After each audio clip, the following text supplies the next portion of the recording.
రైతు సోదరులకు వ్యవసాయ ప్రేమికులకు మా నమస్కారాలు.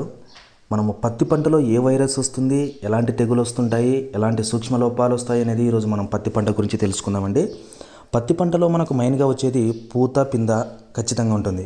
అయితే చాలామంది పొలాల్లో కూడా మీరు మంచిగా గమనించండి, ఎక్కువగా పూతని రాలుతూ ఉంటుంది. ఎందుకంటే ఈ పూత రాలుతుంది, మనకెందుకు ఇలా రాలుతుంది అనేసి మీరు అనుకుండొచ్చు. బట్ ఏమవుతుంది అక్కడంటే, మొక్క ఎప్పుడైతే మనకు స్ట్రెస్కి గురైనప్పుడు ఖచ్చితంగా రాలుతుందన్నమాట. దోమ ఉన్నా రాలుతుంది, సూక్ష్మ లోపాలు ఉన్నా రాలుతుంది. దాంతోపాటు మేము రికమెండేషన్ మేము ఏం చేస్తామంటే, చాలామంది రైతులు పత్తి గురించి ఒక వీడియో పెట్టండి, ఇలా మనకు పూత రాలిపోతుంది, ఫ్లవర్ డ్రాపింగ్ అయిపోతుంది, పట్టిన కాయలు కూడా రాలిపోతున్నాయని చెప్తా ఉన్నారు చాలామంది. దానికోసమే ఈ సంబంధించిన వీడియో మేము పెట్టడం జరుగుతుందన్నమాట.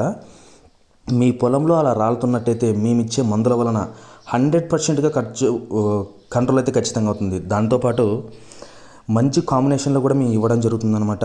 దీంతోపాటు పచ్చదోమ ఉంటే పచ్చదోమ మందు, తెల్లదోమ ఉంటే తెల్లదోమ మందు, దాంతోపాటు మంచి బెస్ట్ కాంబినేషన్లో ఇవ్వడం జరుగుతుందన్నమాట. ఒక ఎకరాకు మీరు అనుకున్నంత కాకుండా ఒక ఎకరాకు చాలా తక్కువ ధరకే మనము ఇవ్వడం జరుగుతుందన్నమాట. పూతలో ఉన్న పురుగును మీరు చాలా గమనించాల్సిన టైం అనమాట ఇది. ఇప్పుడు మీరు కంట్రోల్ చేసుకోలేకపోతే ఖచ్చితంగా మీరు చాలా నష్టపోవాల్సి వస్తుందన్నమాట. నేను చెప్పేది ఏంటంటే, పూతలో ఉన్న పురుగు ఏదైతే మనం ఇప్పుడు కంట్రోల్ చేసుకోలేకపోతే అదే పురుగు మనకు గులాబీ రంగు పురుగుగా మారి కాయ తొలుచుకొని బయటకు వచ్చేస్తుంది. పూత ఉన్న సమయంలో మీరు కొట్టినట్టయితే చాలా తక్కువ నష్టమే అవుతుందన్నమాట. ఎందుకంటే మనం గమనించాల్సింది ఖచ్చితంగా ఈ టైంలోనమాట. మనకు దిగుబడి రావాలన్నా, మంచి ఈల్డ్ రావాలన్నా ఈ టైంలోనే మనకు అర్థమవుతుంది. అందుకే చాలా జాగ్రత్తగా చూసుకోవాలన్నమాట క్రాప్స్ వచ్చేసి.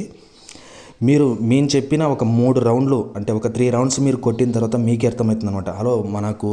మన పొలానికి ఎలా ఉంది, పక్క పొలానికి ఎలా ఉంది డిఫరెన్స్ అనేది మీరే తెలుసుకుంటారు. ఆ పొలానికి మనము 3 రౌండ్స్ ఇచ్చిన పొలానికి చాలా డిఫరెన్సిబుల్ ఉంటుందన్నమాట. ఎందుకంటే మనం ఇచ్చే కాంబినేషన్స్ అలా ఉంటాయి. చాలా పెస్టిసైడ్ షాప్స్లో మీరు చూస్తూనే ఉంటారు, వేలకు వేలు పెడుతూనే ఉంటారు. అలా కాకుండా ఒక ఎకరానికి చాలా చాలా చాలా తక్కువ, అంటే మీరు ఊహించినంత కాకుండా చాలా తక్కువ ఖర్చులోనే మీరు పంట అనేది మీరు రెడీ చేసుకోవచ్చు అనమాట. అలాగే ఇంకొకటి మెయిన్గా చెప్పేది ఏంటంటే, వర్షాలు తక్కువగా ఉన్న పొలాలకి ఎక్కువగా ఎర్ర తెగులు, త్రిప్స్, ఆకుముడత ఇవన్నీ ఖచ్చితంగా వస్తూనే ఉన్నాయి. మాకు వచ్చే రైతులు, చెప్పే రైతులు కూడా చాలామంది చెప్తున్నారు. అలా ఉన్నప్పుడు మీరు కాల్ చేసినప్పుడు మమ్మల్ని అడగాల్సిన క్వశ్చన్ ఒకటే, మేము చెప్పే క్వశ్చన్ ఒకటే అనమాట. మిమ్మల్ని అడుగుతాం ఆ క్వశ్చన్, మీది వర్షాధారమా లేదంటే నీళ్ళు బోరు బావి కింద ఉన్న పొలాలనేసి. మేము ఇచ్చిన రౌండ్స్ని మీరు ఖచ్చితంగా మీరు పాటించినట్టయితే 100% మంచి దిగుబడి తీసుకోవచ్చు. తెల్లదోమ కావచ్చు, పచ్చదోమ కావచ్చు, నెక్స్ట్ గుడ్డు దశలో ఉన్న పురుగు కావచ్చు, గులాబీ రంగు పురుగు కావచ్చు, కాయ తొలుచు పురుగు కూడా కావచ్చు అనమాట. ఎందుకంటే ఈ కాయ తొలుచు పురుగు అన్నది మనము తెల్లదోమని, పచ్చదోమని కంట్రోల్ చేసుకున్నా కూడా ఖచ్చితంగా అయితే మనకు లైట్గా రావడం జరుగుతుందన్నమాట.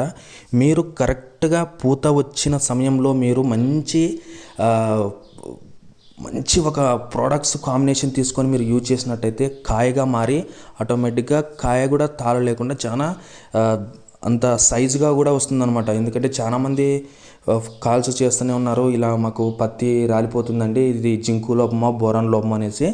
చాలామంది ఏం చేస్తున్నారంటే ఇవన్నీ కూడా ప్రోడక్ట్స్ యూజ్ చేయకుండా డైరెక్ట్గా యూరియా ఎక్కువ చేస్తున్నారు.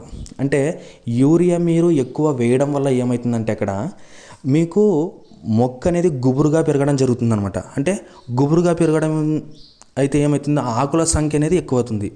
ఆ ఆకుల సంఖ్య ఎక్కువైనప్పుడు చెట్టు హైట్గా గ్రోతింగ్ వస్తుంది, కానీ అక్కడ తెల్లదోమ, పచ్చదోమ అనేది ఉద్రిక్తి అనేది మీరు ఎక్కువగా చూడడం జరుగుతుందన్నమాట. ఎందుకంటే వచ్చిన కొమ్మకు ఖచ్చితంగా మనకు ఫ్లవర్ వస్తుంది, కాయ వస్తుంది అనేది మనం అంత నమ్మకంగా చెప్పలేము. ఎందుకంటే మనకు గోబున అంటే వెంటనే స్పీడ్గా పెరిగే కంటే న్యాచురల్గానే మనము స్ప్రే మందులతోనే మనము ఎలా కంట్రోల్ చేసుకోవాలనేది ఈ వీడియోలో చెప్పడం జరిగిందనమాట. నిజంగా మెయిన్గా మీరు తెలుసుకోవాల్సిన రైతులు, ఎక్కువ పెస్టిసైడ్ షాప్స్కి వెళ్ళి మీరు అంత విచిత్రమైన అమౌంట్ పెట్టి కూడా మీరు నష్టపోవద్దండి. మంచి తక్కువ కాస్ట్లోనే మన దగ్గర మంచి కాంబినేషన్లో ఉన్నాయి, 100% వర్క్ చేస్తాయి, అది కూడా తక్కువ కాస్ట్లోనే. ఇంకో మీరు మీకు యూజ్ చేసిన తర్వాత ఇంకొక 10 మంది రైతులకు కూడా మీరు చెప్పుకుంటారు. మేము రీసెంట్గా చేసిన వీడియోలో కూడా రైతు ఎంత సంతోషించారంటే అంత సంతోషించారు, చాలా తక్కువ కాస్ట్లోనే. దాంతో సంబంధించి నెక్స్ట్ వీడియోలో కూడా మీకు గడ్డి మందుల గురించి కూడా చెప్తాము. దాంతోపాటు ముఖ్యంగా గడ్డి మందులు అండి, వరి మడికి కూడా గడ్డి మందులు వచ్చాయి. వరి మడికి అంటే మనము నారు నాటిన తర్వాత 3 days తర్వాత మనము 3 days వరకు లోపల మనము స్ప్రే చేసుకోవచ్చు అనమాట. అప్పుడు ఒకవేళ మీరు మర్చిపోయినా కూడా 7 days కూడా మళ్ళీ మీకు వరి మడికి మందులు ఉన్నాయన్నమాట, గడ్డి మందులు. మీ సైడ్ ఎక్కడైనా మీరు సర్క్యులేషన్ సంబంధించి మీకు దొరికితే తీసుకోండి. ఒకవేళ దొరకకపోతే మాకు కాల్ చేస్తే కూడా మేము ట్రాన్స్పోర్ట్ చేస్తామన్నమాట. మీకు ఫ్రీ ట్రాన్స్పోర్టే చేస్తాం, డెలివరీ కూడా ఫ్రీనే చేస్తామన్నమాట. ఖచ్చితంగా మనం చెప్పిన రికమెండేషన్ అయితే మీరు మర్చిపోద్దండి. ఇక్కడ చూడండి, గులాబీ రంగు పురుగు కానీ ఆకు దోమ కానీ ఎలాంటిది ఏం లేదు. ఇవైతే రైతులు ఖచ్చితంగా గమనించండి.